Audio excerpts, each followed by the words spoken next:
So you work with big oil and gas, and some people might say, hey, Jason, you're working with the bad guys. How do you call yourself an environmentalist? Do you see yourself as in the middle of that? I mean, that's fascinating. And where you sit is where you stand, and we're back where we started, Stewart. I don't know where the industry is right now. It's going through a generational shift too.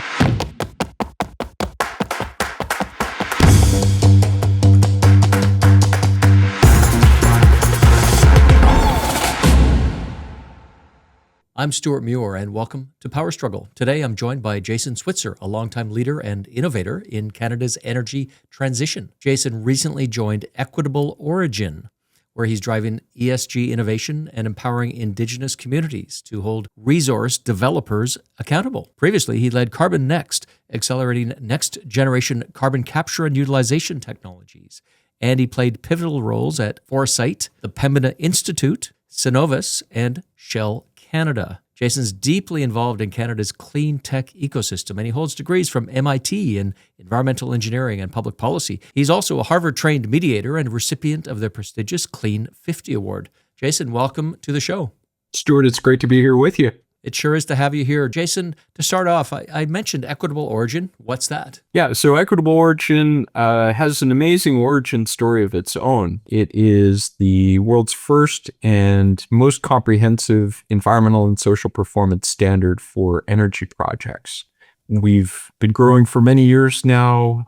Today, about 15% of US and Canadian natural gas is certified under our system, which shares DNA with the Forest Stewardship Council certification and many of the other global commodity chain certifications that your listeners are probably familiar with.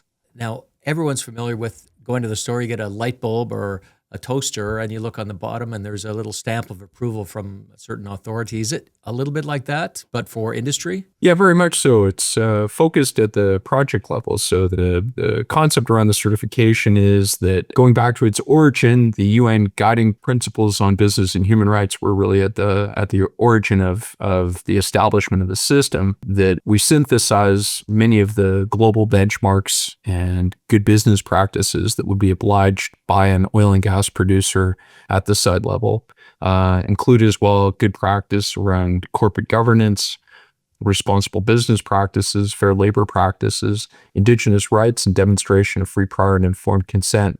And then annually, a project, because we don't provide assurance for the whole company. It's specific to the individual energy project.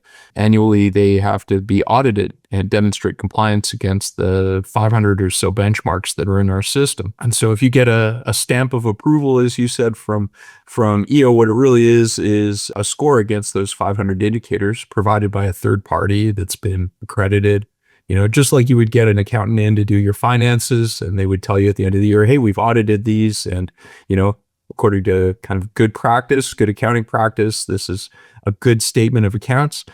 Similarly, you get a good statement of accounts against these environmental and social performance benchmarks that says that you're doing well against them, and that allows you to put that gas on the market with those environmental and social performance attributes, and hopefully, Stewart, sell them at a bit of a premium. How would you break it down for the average person? You know, the easiest way to think about it is, hey, there's this set of 500 or so things that you've got to demonstrate you're doing well against to get a stamp of approval under our system. And so if you want to do the effort to get our seal of approval, it requires a whole lot of work to put the evidence together, and then have somebody who's similar to an accountant who looks at your books at the end of the year, who will tell you how you're doing against that and give you a score. And that's how you get our seal of approval. Okay, well, this is where it gets interesting, I think, because everyone uses energy, and that includes the energy that your Equitable Origin brand appears on. So everyone really has, whether they know it or not, a stake in this. And I'm going to guess that not every kind of energy or every energy product that people might consume might put in their gas tank, or maybe they're flying to Thailand to have a vacation. Is that jet fuel in the plane that's carrying them there and home, is it certified? Is the gas when they're heating their home in winter, is that certified? How do you know? What difference does it make whether it's certified or not?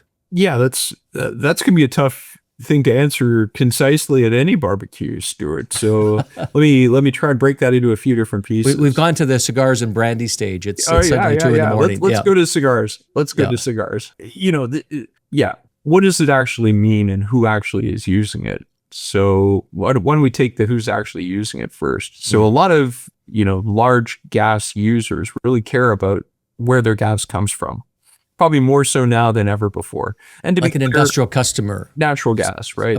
okay. And to be clear, the buyers are buyers who have a stake in this, right? So one big buyer of our certified gas is a utility in Quebec called Énergir. They're the largest natural gas utility. In BC, it would be Fortis. In Alberta, maybe Enbridge. But essentially, it's your large gas utility that's distributing gas, and you want to say, hey, I'd like to make sure that my gas comes from Canada and that it meets a set of environmental obligations that are more than just what's required by regulation, but actually demonstrate leadership across all the different aspects of that environmental performance. And also that Indigenous peoples, rights holders across, in particular, British Columbia and Alberta, which is where a lot of Canada's gas comes from, that those right holders are fairly compensated and even are fully equity participants in the gas that's being produced. And that's what makes the gas that's certified under our system unique, in that it's got to meet all these different tests to demonstrate that it meets those different obligations. And so Énergir is sourcing today probably about 40% of the gas that they distribute to residents and industrial users of gas in Quebec. And, their commitment is to achieve 100% sourcing of EO certified gas by 2030. So that's a pretty significant commitment. There's similar commitments by other utilities, as well as large energy providers for data centers and other users of energy who care where the gas comes from. So I'm in Quebec. I'm with Énergir, buying the gas, and the company says, yeah, this has got the equitable origin stamp of approval. So I'm going to be able to tell my customers that they're getting gas that is described a certain way. I presume that means it's got some positive attributes. What would the positive attributes be that a customer like that would be able to say to their customers? Yeah, for sure. So, number one, I think right now the world is very focused on, greenhouse gas emissions and methane abatement in particular. There's a lot of methane that gets released in the course of producing natural gas. A big concern when you're thinking about when you burn natural gas to make energy is how much methane was lost to the atmosphere. That has a very big impact on, global warming. It's a very powerful carbon forcer, climate forcing gas. And so the goal of a gas buyer is to try and reduce those emissions as much as they can to drive higher expectations upstream to the gas producer, and to get from that a lower carbon product at the other end. And then, a lot of those downstream buyers, just like you and I care about, right now in particular, it makes a difference if you're buying apples that come from BC or from Washington State. It makes a difference where the gas is coming from. Is it coming from some of the really highly regulated and then independently audited gas producers in northeastern BC and central Alberta, or is it coming from elsewhere? Maybe south of the border, if you're in Quebec, which might not be held to the same standards as the gas that's coming from BC or Alberta. So that's what certification helps level out. Whether the molecules are coming from the US or Canada, they're being held to a common standard that's very high, higher than what they're required under any law. And is this standard an international one? Say if Quebec is getting gas, you mentioned the United States, from some of the, like Pennsylvania, where they have a lot of gas. Maybe they're getting that's piped correct. up there.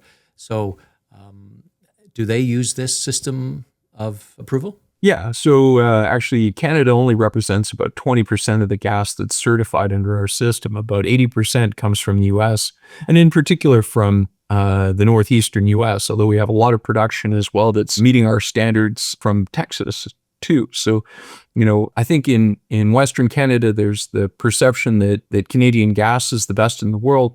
And I think that's probably mostly true in most cases, that it's not a huge extra step to meet the obligations that are under our system if you're producing in Western Canada. But the reality is that a lot of producers are meeting those same standards south of the border as well. Just curious about one thing you mentioned, two terms, one methane, the other natural gas. You use them not interchangeably, and a lot of time when I hear them used, they are, it seems like synonymous is the sense you get, but you are drawing a distinction in how you've used. What's the difference between natural gas and methane, Jason? Yeah, thanks. I mean, it's really a term of art. They are the same thing in the end, but methane, I'm really referring to upstream methane emissions. So when you're producing gas and, from wellhead until it gets to the burner tip, all of the methane that's lost along the way, all the natural gas that leaks out and goes to the atmosphere would be what I'm referring to with air quotes, methane.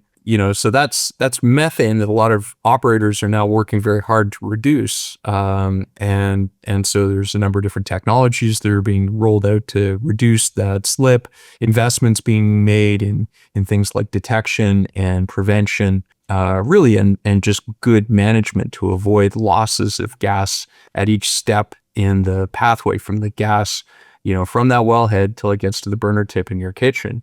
Ultimately, it's the same thing. And methane is natural gas and natural gas is methane. But to make it easier to talk about, it's easier and maybe for the purposes of our conversation, if I say methane, I'm referring to methane emissions into the atmosphere that cause or contribute to global warming. And natural gas is the product that you use to make energy and other things that the world needs. This may be a rabbit hole, but nevertheless a fascinating one. Just to stay on that topic, sometimes you'll hear those who are advocating strongly for an absolute departure from the use of fossil fuels will say, "Oh, stop using that term natural gas. It's just industry marketing to make it sound like it's natural yogurt or something." Do you think that there are definitional confusions or controversies that it would help if there was better public understanding? I mean, I think you're playing a really important role in creating space for engagement, right? This is an opportunity for deeper understanding and education of the public around some of the debates that are underway, and hopefully in terms that people can understand, right? I don't think everybody wants a deep dive on the details. I think people really want energy services. I think we care about getting from point A to point B. We care about whether our homes are reliably heated in the winter and cool in the summers and so on. And that, in the end, that desire to just flip on the switch, which is totally right,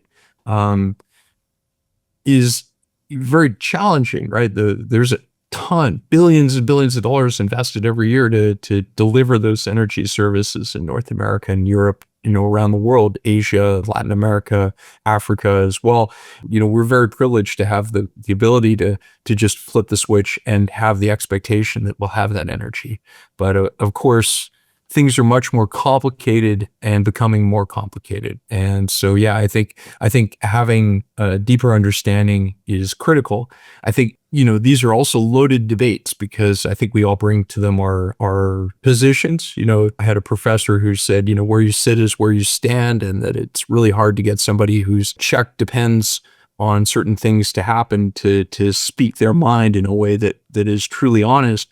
But I think, the important goal that we got to keep in mind here is that we all want those services, that we want them to be reliable, that the world needs and is reliant on a certain percentage of fossil fuels in every scenario of climate mitigation we have, and that in this difficult transition that we're in, finding a path that makes sense, that we can kind of deal with both economically and politically is really critical. I'm very inspired by the founder of my little organization. The founder of Equitable Origin was a young kid in his teens in the U.S. By dint of a series of coincidences, ended up becoming, getting involved through a social studies project when he was in junior high on plight of a particular Indigenous group in the Amazon who was fighting at that time with an oil company, Texaco, over impacts that that development was having on their traditional lives and livelihoods in the Amazon.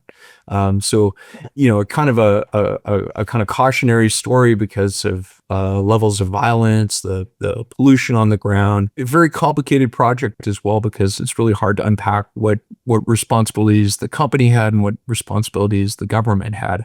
But so this young person as a teenager got really interested. His teacher was related to one of the lawyers who was active on behalf of this Indigenous group. And so he ended up convincing his parents, who knows how, to get on a plane and go down and spend some time traveling and getting to know the community. And actually, again, sort of me-to-we style, by the time he was 15, he'd founded a charity that was bringing shoes to school children, pens, and other things. And as a 19-year-old, he in one of the courses that he was taking at university, actually talked one of the co-founders of the Forest Stewardship Council into working with him to develop a certification. He's like, look, we certify bananas, we certify coffee.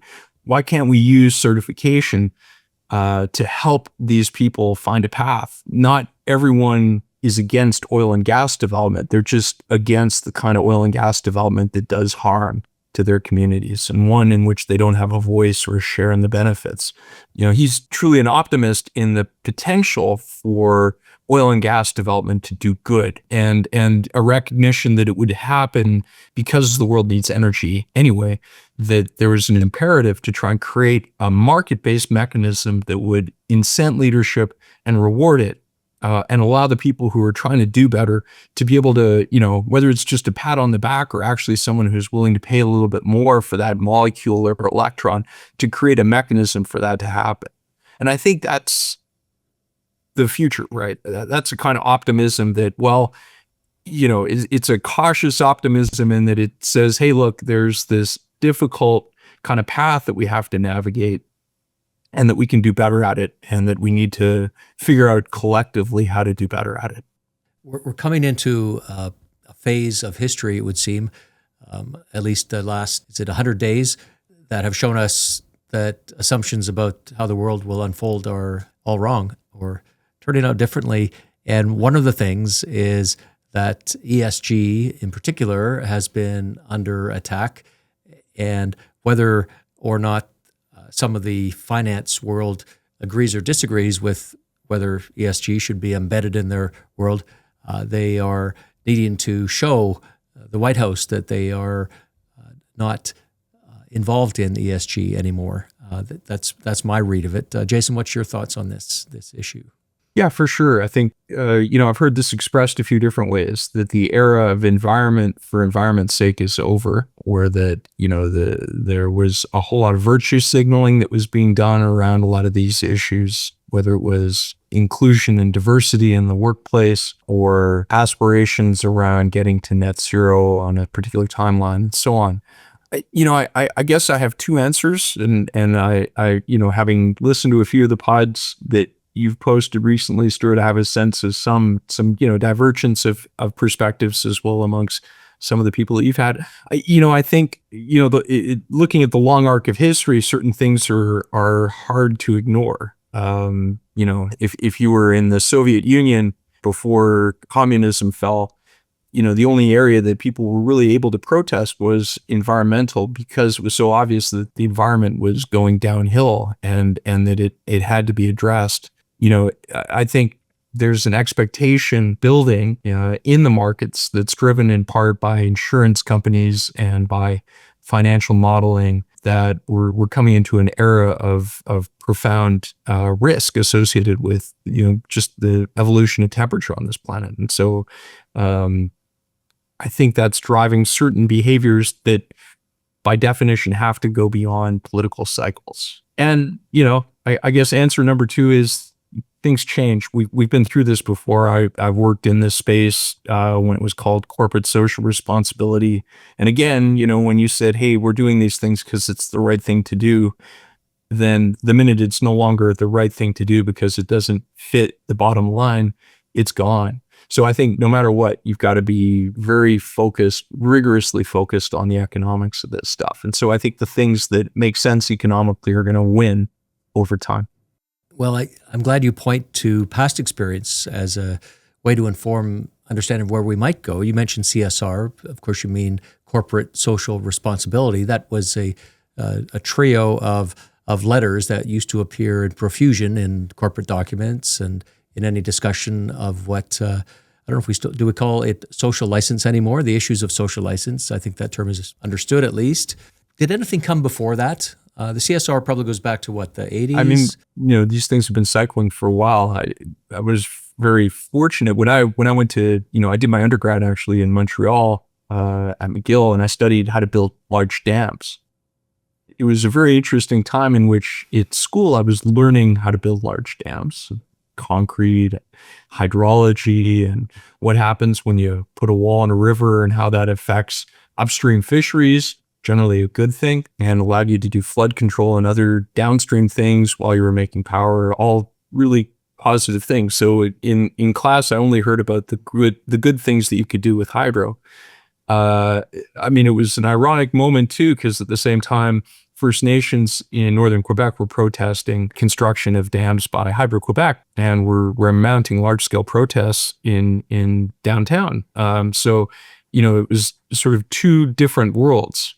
And it wasn't until as a sort of a new, relatively freshly minted university graduate, I guess, I went to work for the World Commission on Dams, which was an effort to try and square the circle, to kind of navigate between the massive protests that were facing dam building at the time and the efforts by a number of countries, the World Bank and some large financial institutions, to essentially say, hey, look, no, the dams can sometimes be really good. And we have lots of examples of good dams. So, how do we find a path? There's got to be some way to take this technology, which isn't inherently good or bad, and do it better. And, so that was an example of where, people tried to find a better way. It was chaired by, this was 2000, let's remember, it was chaired by the former Minister of Water for South Africa, who had been, had spent time in Robben Island, and had, this was, in prison, just at the end of Mandela's sort of time, and recognizing that South Africa is very dependent on hydro for its power needs, that countries need these tools as a pathway to development, and that there must be a better way to do things. Things you realize pretty quickly is environmental problems are basically financial. That if we wanted to solve these things, we could. It's just a question of whether we can afford the check. Social license is really complicated, and there may be situations in which no size of check is going to be sufficient to deal or to overcome public opposition or social opposition to a particular project, and that's really informed a lot of the work that I've done ever since. That you can manage the environmental issues, but ultimately trying to navigate the questions of who bears the risk and who has a right to have a voice in decision making and who gets a stake in the benefits is really complicated and hard to navigate.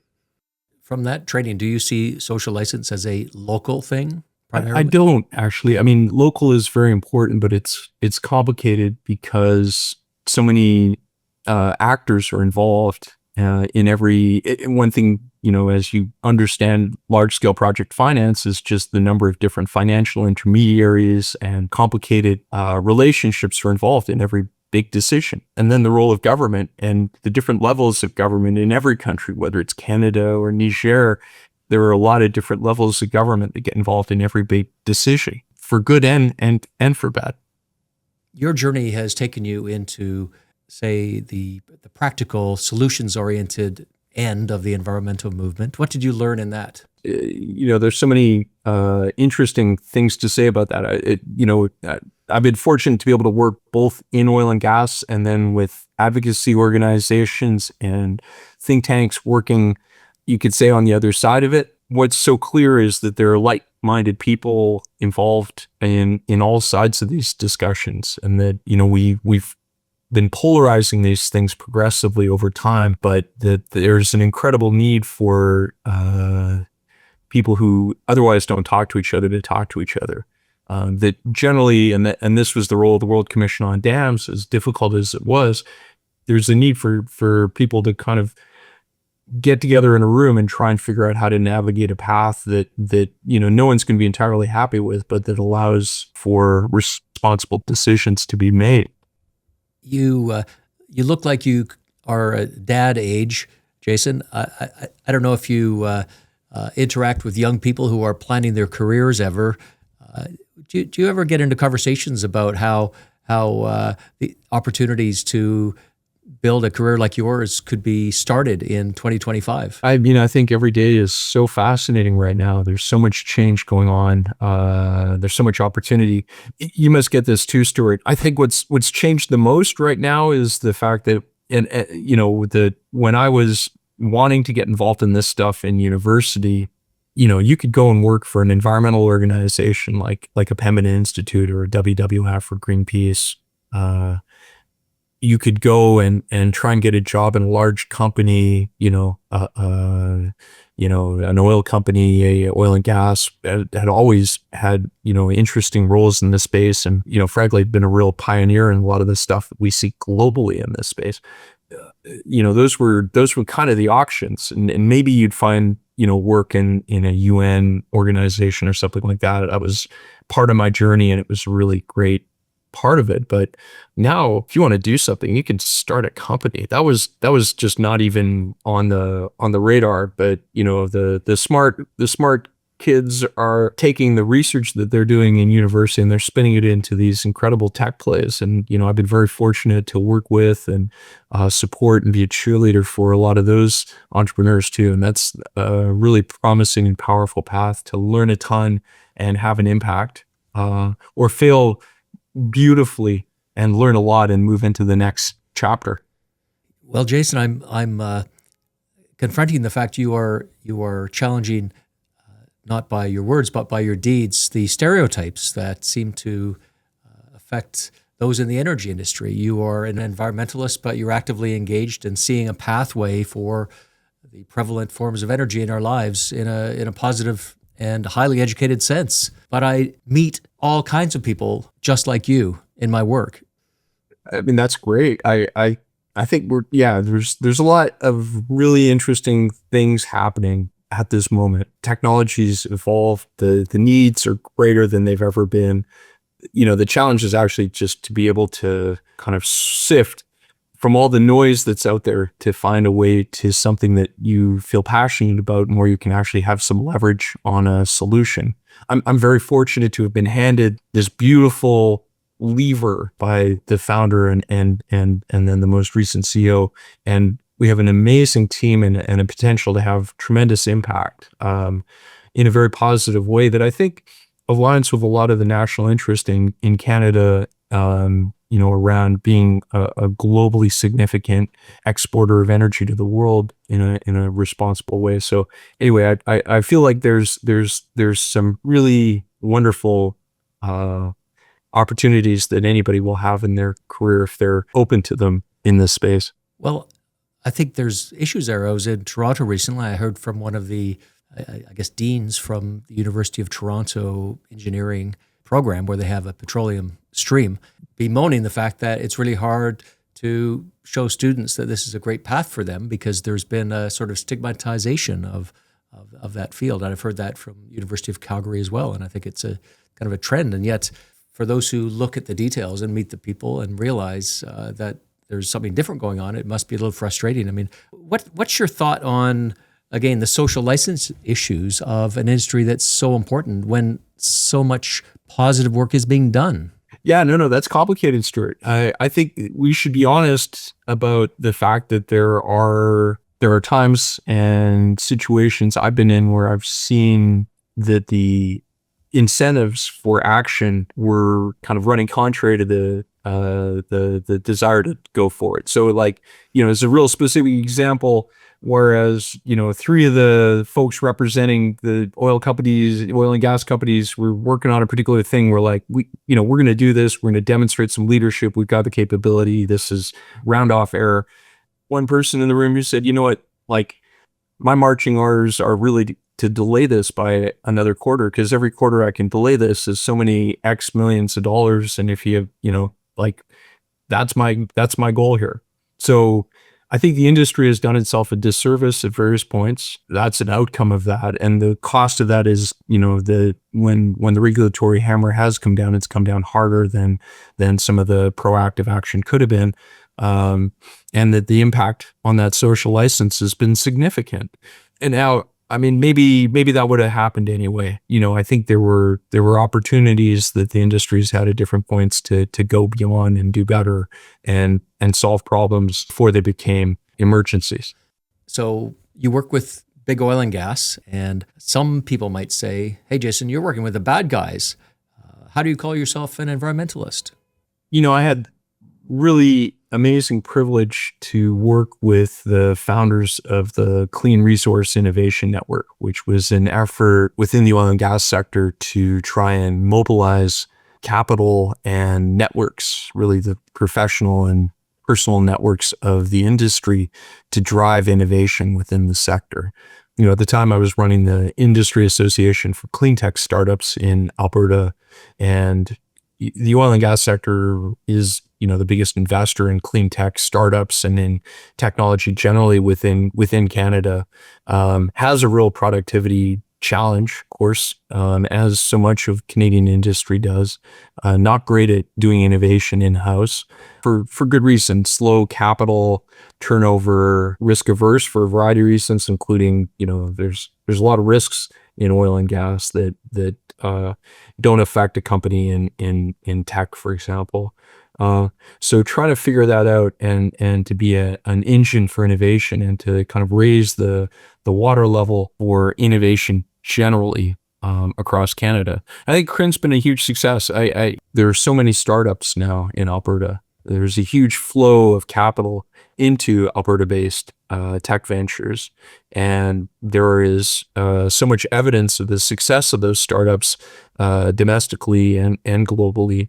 Companies like Summit Nanotech and Carbon Engineering, which was born at U of C, Apurv Sina's Carbon Upcycling, which has just closed a really huge round. It's not for nothing that a lot of the world is beating its doors to Alberta for the technology developers and the solutions that we're seeing emerge in that landscape. And that's grounded in the fact that, kind of not entirely, without some kicking and screaming, the oil and gas sector has been a huge engine for that kind of innovation, and frankly has done that on environment historically as well. So I feel very comfortable trying to kind of lean in at the margin and shift outcomes, because I think that the potential for large impact through engagement with the oil and gas sector, not just in Canada, but in the US as well and globally, is huge. Do you see yourself as in the middle of that, or do you see yourself as sort of one side pushing, to find equilibrium? I mean, that's fascinating. And where you sit is where you stand, and we're back where we started, Stewart. I don't know where the industry is right now. It's going through a generational shift too. The political tide has moved in one direction. I think generationally, though, the next generation is very concerned about these issues and will live in it in a way that you and I, maybe we won't see the full outcomes of the kind of policy fights that are going to be fought over the next 10 or 20 years. So to be frank, I don't know where I am, but I know that I'm pushing in the direction of doing more and doing better. Well, I think we need more of that. And when you come to energy, we haven't really talked about the renewables component, and I'm talking about oil and gas versus renewables or with renewables. I'm an and more guy. I think we're just using more energy. Let's make it all good. But where do you come in on this? I guess you could call it energy transition. Is there a transition? I love this. In 2017, I think, when I was at the Pembina Institute, we did a study looking at renewables and oil and gas. And what we found at the time was that the largest buyer of solar panels in Western Canada at the time was the oil and gas sector. And the application was remote power for, the wells and compressor stations and SCADA systems that were sort of far from roads and people. Of course, the industry has moved on, and I I think there has been some waves of investment by oil and gas in renewables and then stepped away from it. We are in the middle of a transition. We shouldn't kid ourselves that the power mix that we have today is going to be the power mix that we have in 20 years or 50 years. It's going to be a complicated transition, though, and I think very diverse in how it plays out. And I'll give one very concrete example. I was in Colombia recently for our work. We work globally.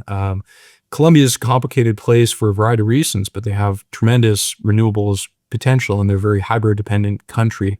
But they also import LNG, and they are going through a sort of historic drought in the Andes region, which has massively affected their hydro capacity. And so they, if it wasn't for natural gas, they would have been in incredibly deep trouble. Fortunately, with natural gas, they're able to balance out their power system, but they're still going through, power cuts and blackouts at different points. And I think what we need to offer, so the world is set as a target that we're going to get to tripling renewables capacity by 2030. I think that's going to be hard. And again, it's going to come down to social license in a lot of respects. That are you going to be able to build all of these wind farms and solar farms and offshore wind platforms as quickly as you think? And can you mobilize the capital in a world where interest rates have been a lot higher than they were when things were a lot easier? So it's challenging. Like we're going to go through some complexity, but I'd say directionally we know where the world is headed, and as EO we've taken the position that it's important that wind and solar projects be held to the same standards as oil and gas projects are in our system, and so we've launched standards for wind and solar projects as well. Recently, we've been hearing a lot about data farms and AI and their huge demand for energy. And a lot of that seems to be served up, that demand. New things have come up, and Alberta is saying, hey, we're going to be a major player by making investments in AI. So that's going to mean using more probably natural gas. Hopefully it's equitable origin natural gas. But where is this headed? Is it just, way more energy being used in future, and can all of that be certified? Is there enough certification muscle to go around? Yeah, that's a great question. Data centers are a big and emerging demand source. I think that's true. I think speculation right now based on DeepSeek and Chinese AI is maybe the sort of the most call it optimistic view of natural gas use increase as a result of the AI centers is maybe not as high as all get out, that they're going to find more efficient ways to deliver the compute. And then we get to the question of, well, if compute is cheaper, maybe people will use it more. Maybe they will use it, as you and I did clearly, Stewart, in planning out our wardrobes for today's call, and not just for higher end applications where you're, getting it to write nursery stories for your kids so you can read it to them at bedtime, or, and to be honest, we're using AI more and more in our own workplace in terms of automating functions, creating meeting minutes and all that. I mean, it's more and more ubiquitous. So demand is going to continue to increase for sure. Can we certify it all? I think no. I think there's going to be a differentiation in the market, like there is in every market, but regulation will tend to follow. And so if you raise the ceiling, then presumably eventually the floor will rise as well. And I promise you we'll keep raising the ceiling over time, because our producers, companies like ARC and Vermilion, Petronas and others are actually, continually coming back to us, welcoming evolution and update. Social expectations go up, never down. So I feel there's no doubt that we'll continue to see an evolution and a differentiation in the market. Jason, if you could put up a billboard anywhere, what would it say? One of my favorite periods in life was living in Washington briefly while Obama was president. So I guess hope. Thanks, Jason. I've really enjoyed our time hearing all about equitable origin. Thank you so much for this, Stewart. This was a lot of fun. This has been Power Struggle.